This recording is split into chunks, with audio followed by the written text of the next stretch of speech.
Hello everyone, I'm Siyu Zhao. Let's talk about an example of Poisson regression for binary data. First, I will introduce our dataset, like the source and the variables. Then I will use Poisson regression to analyze the data. Next, I will use robust standard error for the parameter estimates to control for mild violation of the distribution assumption that the variance equals the mean. Finally, I will talk about some things to consider when we use the Poisson regression.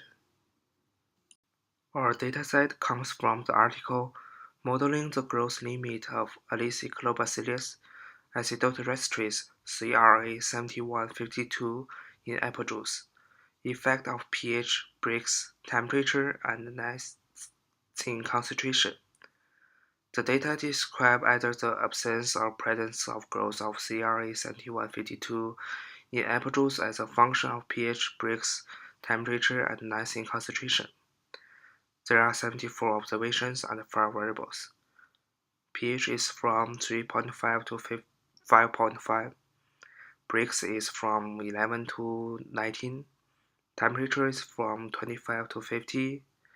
And the nicotine concentration is from 0 to 70. And one binary variable growth.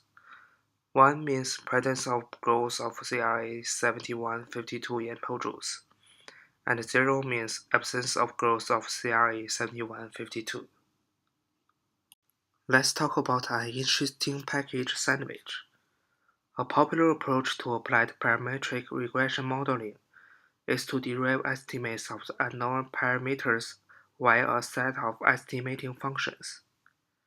Inference for these models is typically based on a central limit theorem, in which the covariance matrix is of a sandwich type, a slice of meat between two slices of bread.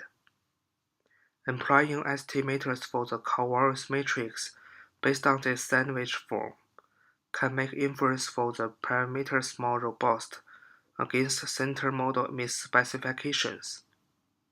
Therefore, sandwich estimators such as HC estimators for cross-section data and HAC estimators for time series data are commonly used in applied regression, in particular in linear regression models. Now let's run the code.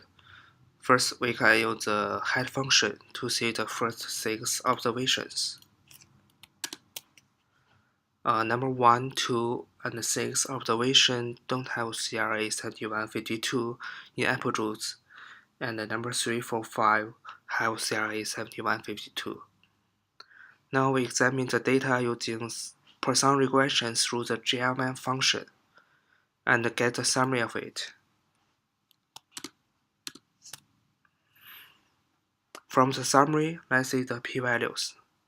The p-values of temperature and Brix are greater than 0.05. So if alpha is 0.05, we can drop these two variables from our model. Now let's see the 95% confidence interval.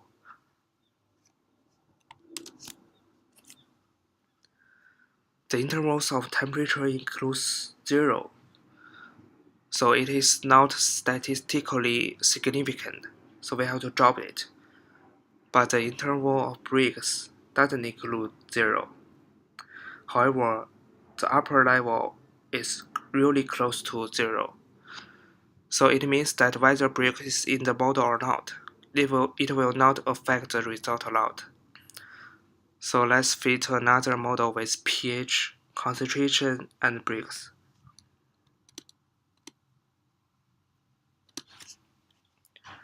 From the output, the p-values of ANOVA and the summary of Brix are both greater than 0.05, so we decide to drop it. So our final model is include pH and concentration. You can see the output, the p-values are really good. Now let's do some interpretations. The estimated beta 0 is negative 3.656, beta 1 is 0.71, beta 2 is negative 0.027. Since beta 1 is greater than 0, which means that on average, if we hold the concentration constant for 1 unit of increase in pH, the probability of presence of growth will increase, and it will be multiplied by e to the 0.7, which is 2.014. And beta 2 is less than 0, which means that on average, if we hold the pH constant, the probability of presence of growth will reduce by 1 minus e to the 0.027, which is 2.66%. Now we use R package sandwich to obtain the robust standard errors and calculate the p-values. Together with the p-values, we also calculate the 95% confidence intervals using the parameter estimates and their robust standard errors.